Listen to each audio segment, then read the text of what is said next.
आए रब्बे जहां तू बेहतर जानने वाला है, क्या किसके दिल में है तू देखने वाला है। हजरत सुल्तान सखी सरवर सरकार रहमतुल्लाह ताला अलैह और एक अजब घोड़े का किस्सा आपके सामने पेश करेंगे जो यकीनन आपके लिए दिलचस्पी का बायस होगा।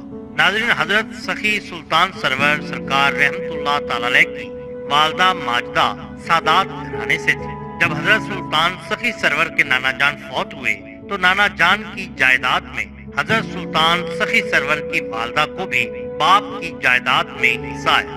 आपके खालाजाद भाई सैयद दाऊद, सैयद महमूद और सैयद सहरा ने काबिले काश्त जमीन खुद ले ली और बंजर जमीन आपको दे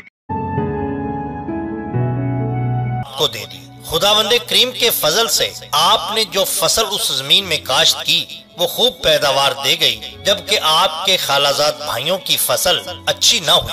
उनकी दुश्मनी और उनाद अरूज पर पहुंच गया। उन्होंने कहा कि तकसीम गलत हुई है, लिहाजा उन्होंने जमीन तब्दील कर ली। आप अपनी फसल छोड़कर घर आ गए। मशहूर था कि उस जगह पर जहां ये फसल पड़ी हुई थी रोजाना रात को एक शेर आता है।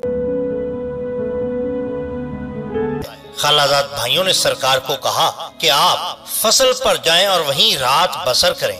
नियत उनकी ये थी कि शेर आपको फाड़ खाए। आप वहां पर चले गए। रात को शेर आया। आपने अपनी खड़ावें यानी जूते शेर पर फेंके। शेर वहीं ढेर हो गया। आपने उसके कान काट कर मुसल्ला के नीचे रख लिए। खालाजाद भाई जब आए तो माजरा ही उल्ट हो गया। शर्मिंदा हुए और आपको तकलीफ देने के लिए नए हरबे ढूंढने लगे। सरकार ने सारी फसल गुरबा में तकसीम कर दी। वो तो पहले ही बहाने ढूंढते फिरते थे। उन्होंने बादशाह वक्त को शिकायत की कि महसूल अदा किए बगैर सारी की सारी फसल सरकार ने तकसीम कर दी है। बादशाह ने आपको तलब किया। जब आप बादशाह के पास जा रहे थे, मुहाफिजों ने देखा कि एक बादल आपके सर पर साया किए हुए है। उन्होंने बादशाह को इस बात की इत्तला दी। बादशाह आपका मोतकिद हो गया और आपके भाइयों को गिरफ्तार कर लिया। आपको खिलत से नवाजा और रुखसत दी। आपके कहने पर बादशाह सलामत ने आपके भाइयों को भी आजाद कर दिया। जब आप वापस आ रहे थे तब आपकी मुलाकात 40 दरवेशों से हुई, जिन्होंने कहा कि उनको खाना और कपड़े चाहिए। आप सरकार ने फरमाया,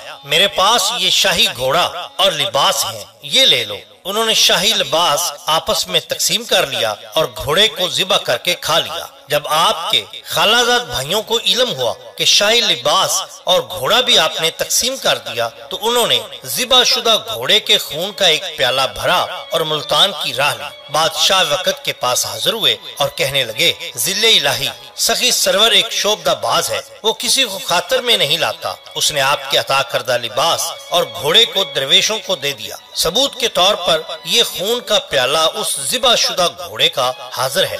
बादशाह गुस्से में आ गया और एक तेज रफ्तार दस्ता आप सरकार की तरफ रवाना किया कि आपको फिर से हिरासत में लेकर पेश किया जाए। शाही दस्ता रवाना हुआ और रास्ते में आप मिल गए। उन्होंने बादशाह का हुक्म सुनाया। आपने फरमाया कि वो चीजें तो नहीं हैं। कहने लगे, फिर आपको हमारे साथ चलना होगा। सरकार के मुरीदैन ने अर्ज की, हुजूर, दूसरी बार बादशाह की गुस्ताखी हम बर्दाश्त न करेंगे। आप अल्लाह से दुआ करिए या इनको वापस भेज दीजिए। आप सरकार उस जगह पर चले गए जहाँ पर दरवेशों का डेरा था। घोड़े की खाई हुई हड्डियाँ, चमड़ा वगैरह इकट्ठा किया और उस पर एक चादर डाल दी। सब लोग ये मंजर देख रहे थे। हवा तेज थी। आपने दुआ के लिए हाथ बुलंद किए। तेज हवा चली और घोड़े की टांगों से पर्दा हट गया। आपने फरमाया, इलाही तू ही मेरी मदद फरमा। दुआ के बाद हाथ अभी नीचे ना आए थे कि घोड़ा जिंदा होकर खड़ा हो गया, मगर उसकी टांगें बिना गोश्त के हड्डियां थी। बाकी घोड़ा गोश्त पोस्त का था। ये देखकर तमाम लोग कदमों में गिर गए। आपने फिर दुआ के लिए हाथ उठाए और वो घोड़ा फिर वहाँ पर गिरकर मर गया। मुहाफिज दस्ता ये देख रहा था। जब उन्होंने ये मंजर देखा तो फौरन आपके कदम बोस हुए, मुआफी के खास्तगार हुए और वहाँ से रवाना हो गए।